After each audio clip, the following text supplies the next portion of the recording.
Hello and welcome back to the JW Thoughts channel. My name is Wally and today we are looking at a situation which is both horrific and sad, but progressive, and we're going in the right direction. Now, a trigger warning for anyone, we are talking about some of the cases regarding child protection that's going on in Pennsylvania currently, and just giving you guys a quick update on what's going on there. Yes, I know I haven't uploaded for a little while, and clearly there are changes coming to the channel. Life happens and you gotta go with the flow sometimes, so we're just gonna go with the flow, and yes, we will be back up into full production sooner rather than later. But if the upload schedule is a little bit wonky here over the next couple weeks, just please try and bear with me. I am absolutely trying to do the very best that I can. With all of that being said, don't forget to drop a like on the video and subscribe to the channel, and let's do this.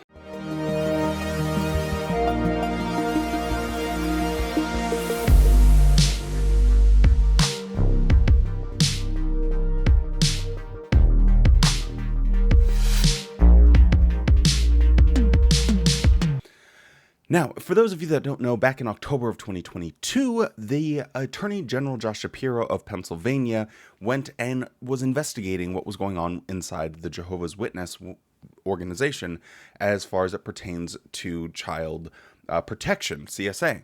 And the results were startling. Arrests were made, and there was a sort of veiled promise, which was slightly confusing, but now we can see the results, because he did say back then that they were going to look at things in a more institutional or organizational level and see what's really going on, and if charges could be made, justice really could happen for a lot of these survivors or victims. And yeah, he moved on and became the governor of Pennsylvania, and I think some people were a little bit worried that maybe his righteous cause of investigating what was going on inside the organization would die, but it has not. They are still trying to find out what was going on, what is going on, and how to prevent things like this in the future. So they are continuing their investigation of the Jehovah's Witness organization. And I am happy to say that the new Attorney General, Michelle Henry, recently announced that there were more arrests. And the big problem with all of this is they were using their power, their position of trust within the organization to gain access to children. So let me play a clip of her press conference and then just relate that to my own personal experience, because when I looked back and thought about what it was like for me being a Jehovah's Witness, I realized that, yeah, there is almost too much trust within the organization. So let's look at a clip and then we'll get into it. As I have said before, the details of these cases that I will be talking about are incredibly disturbing. The 5 defendants that we have charged today were all adults in positions of trust with these victims. And they violated that trust, and they abused these children. Children are some of our most vulnerable members of society, and they should be nurtured and protected. But instead of protecting these children, the defendants violated and abused them. I can assure you that my office remains steadfast in the commitment to investigate, prosecute, and hold accountable individuals that prey on children.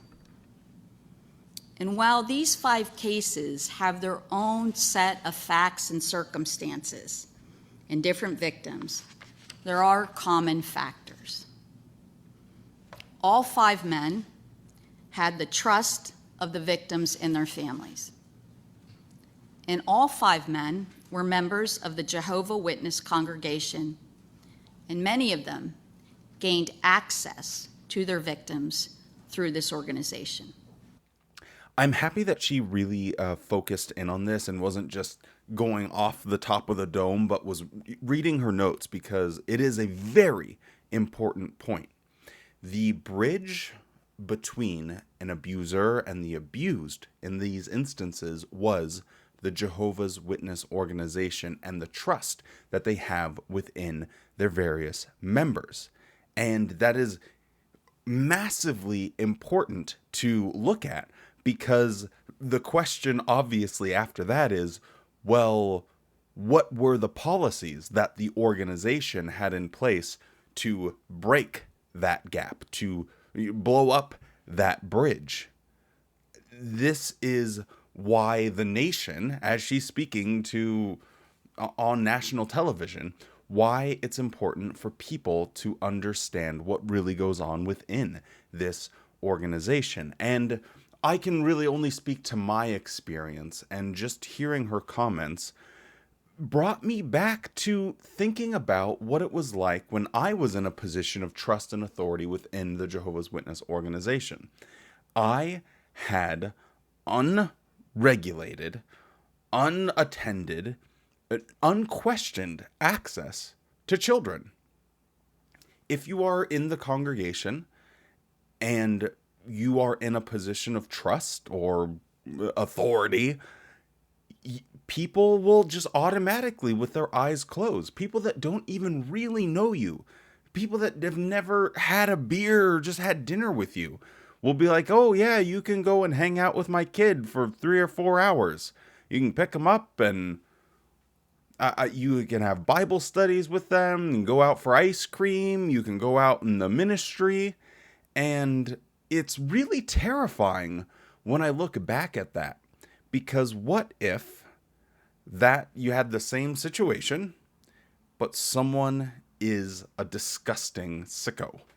What if someone is these deranged lunatics that thinks that their personal sexual satisfaction is more important than the life of another human being, potentially being ruined forever? Because you can't just say, well, it was fine because it was Wally. But the bigger question is, well, what if it wasn't? What if it was one of these people? Like, if you played out the scenario exactly the same, it could all go horribly wrong. And the reason that it would have gone horribly wrong is the trust within the organization, and how the Watchtower leaders are always talking about how much you can trust the worldwide brotherhood. And I think they've kind of sort of made a few little baby steps to helping parents maybe not have that absolute 100% trust. But that's only after these investigations have been going on for nearly a decade now. I mean, it's almost been 10 years since the Australian Royal Commission, hasn't it? Well, maybe not quite 10 years, but you guys get what I'm saying. So just from my personal experience and looking back at what it was like inside the organization, not from a what are the rules, what are the regulations, what is all this in place, but just from the personal experience, I can say that if you are someone in a position of authority or respect, if you're a well-respected member of the congregation, there's not a lot of checks and balances beyond that. And that should be absolutely terrifying to anyone that has children inside this organization. But the problem is the lack of awareness, because the Watchtower leaders, what do they say about these news reports? What do they say about these various allegations and court cases that are going on? Well, I'll let the governing body speak for themselves. They are the teachings of strangers. Some examples of their strange teachings are that the faithful slave protects pedophiles, or that slave will exploit you so they can live lives of luxury. Those are both bald-faced lies. Acts 20:30 says that apostates speak twisted things. They do this in order to draw God's sheep away and make them followers of themselves. Something that's twisted is bent out of shape or distorted. They speak twisted things by leaving out vital details. taking things out of context, or in some other way manipulating a truth into a lie or into a misleading half-truth. We are not so strong, so spiritual, so intelligent that we can't be affected by the poison of apostate ideas. Now, when might we feel pressured to read something that the apostates have written? Consider this scenario. The unbelieving husband of your Bible student sends his wife a link to an apostate web page and says, "Here, you better look at this and see what you're getting into." Well, your student is concerned, and she wants you to take a look and tell her what you think. Well, that's not an option. Paul says, avoid them. Now, trigger warning here, I am going to play a little bit when she's describing one of these cases, not all of them, because this sort of material can be very triggering to people. But I did want to highlight how someone on the outside of Jehovah's Witnesses has identified some of the more harmful effects that come from the culture of immediate automatic trust within the organization. Now, this isn't something that might be completely unheard of, because we have various situations like sports coaches or camp supervisors, different things like that, where there's sort of a trust component. But the problem with Watchtower is they don't have the institutional structure and guidelines in order to handle these allegations, if there's allegations, effectively. And that is where you get a big problem. And that, on top of the sort of us versus them mentality that Jehovah's Witnesses also have, because it's like there's the world and then there's the friends. And that is, if you've never been a Jehovah's Witness, they call anyone that is a member of the congregation, this blanket statement, the friends, and they refer to anyone on the outside of the congregation as the world. So there is a distinct black and white us versus them mentality that happens, and it creates a mistrust of anyone on the outside and an automatic trust of anyone on the inside. So anyway, trigger warning out of the way. If you might be sensitive to that thing, then maybe skip ahead about like 2 minutes. The second case, Earl William Hall, 50 years old, of Alden, Delaware County. Hall, who was 41 years old at the time, was an elder in the Jehovah's Witness congregation. Through his position of authority and trust, he became close with his victim, a 16-year-old girl. Hall would often give this young victim a ride to and from school. On numerous occasions, he inappropriately touched her without her consent. Hall has been charged with indecent assault and corruption of minors. So again, for anyone that's never been a Jehovah's Witness, an elder is someone that is in a absolute position of power and authority and trust within a congregation.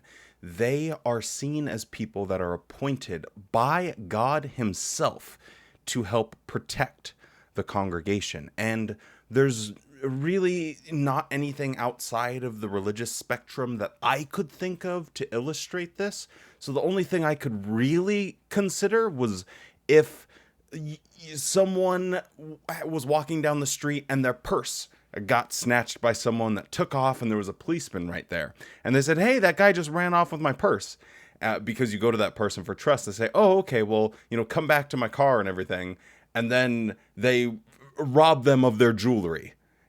Because you went to the person with full confidence and trust that they were there to protect you and keep you safe. And then they violated that trust by exploiting their position. It's the only thing I could really kind of get my head around. But anyway, there's probably a million different illustrations because I'm a bozo. But elders are seen as people that, and even the organization, it's not just the members of the Jehovah's Witnesses, but the organization itself says you can trust the elders. Go to the elders if you ever have a problem. The elders are trustworthy. They are being used by Jehovah. Trust their instructions. This narrative is constantly pushed on Jehovah's Witnesses to have an absolute trust of the elders. But there's no checks and balances. And because of the specific rules that Watchtower has created over the years, it makes for a problematic environment, specifically when talking about how any allegations of misconduct would require a second witness in order to have any actionable intelligence. So unless there's two witnesses to the crime, if the elder confesses, that's a second witness. But if it's just her, they basically will do nothing about it. So they take the Bible, they take God, and they misappropriate that in a way that is harmful specifically to people that are vulnerable, children or otherwise. And it's absolutely disgusting and awful.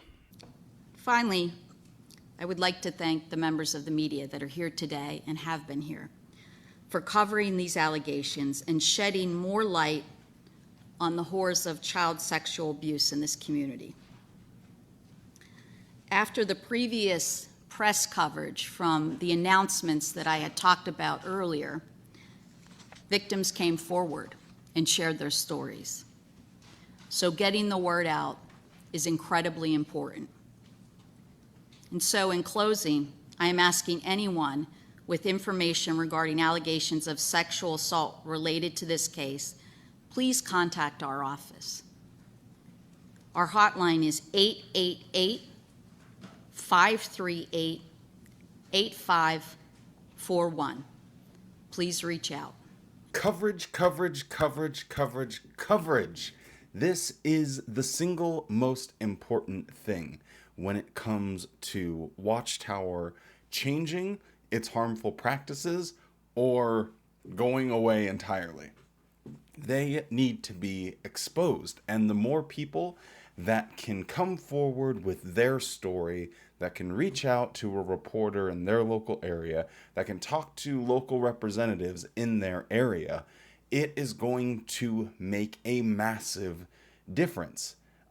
It just will. If there are articles in newspapers and 10, 50, 100 different people that all come forward, and the common denominator surrounding CSA is Jehovah's Witnesses, it will and is making a massive difference.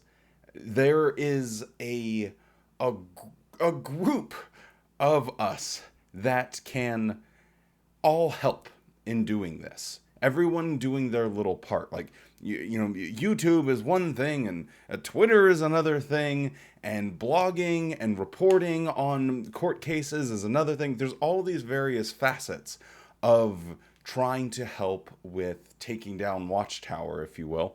And I just encourage everyone that thinks, oh, well, my voice doesn't matter. Oh, well, what could I do? Who am I? Your story absolutely does matter. And I would say the biggest frontier for real activism, as I've always said, YouTube is not it.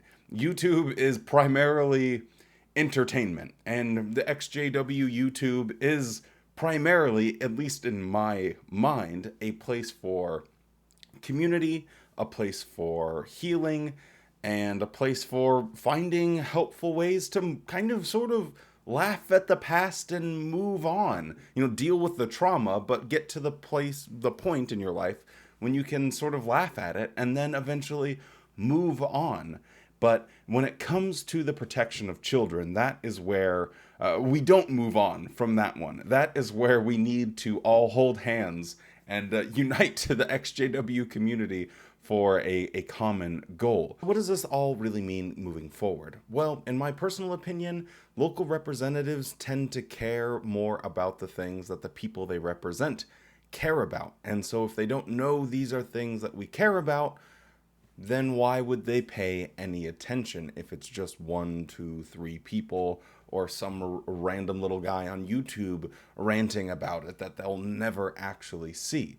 So I think moving forward, it is a good lesson for all of us that whatever area we are in, that we can do everything within our power to try and enact change on our local level, because it can grow and become a bigger national story.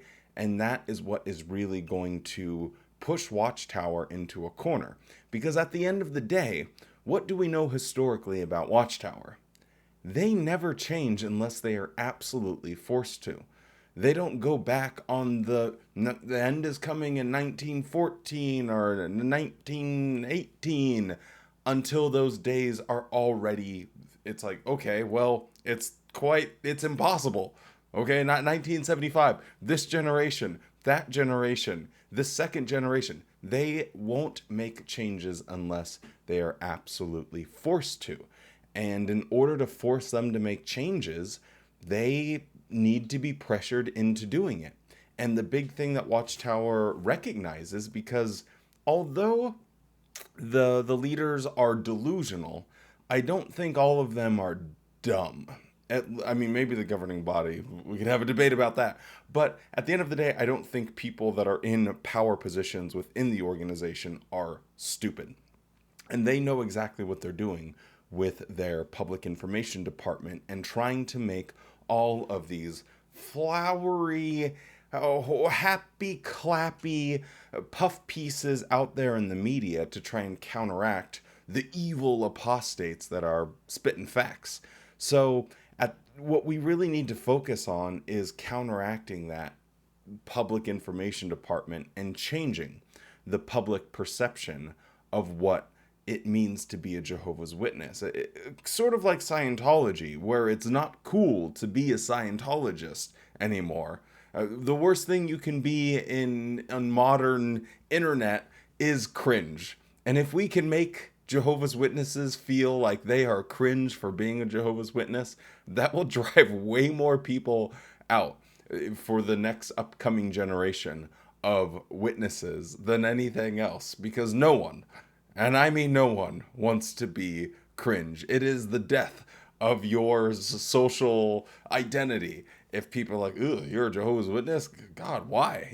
And it only happens if there is more exposure and the public perception of what it means to be a Jehovah's Witness eventually changes. Anyway, sorry I'm a little bit late to the party on this one, but better late than never, I suppose, and hopefully it helps get the word out to more people and perhaps motivates people to sort of take charge and think about ways that they might be able to assist and help as well. Oh, one other thing is, especially if you're dealing with reporters or your local representatives, they're very easy to work with in keeping your name anonymous, so you don't have to worry about, in my experience, very good about not letting your private information out there and making it difficult if you are someone that is trying to maintain a status with your family members or anything. So if that's part of the worry, the pretty, in my experience, I can't speak for everyone, but they're pretty good about keeping the anonymity up. So yeah, with all of that being said, if you're still around, don't forget to drop a like on the video and subscribe to the channel for further content like this that should be uploaded more frequently as we move forward in the future. With all of that being said, stay safe, be kind, and don't forget to smile.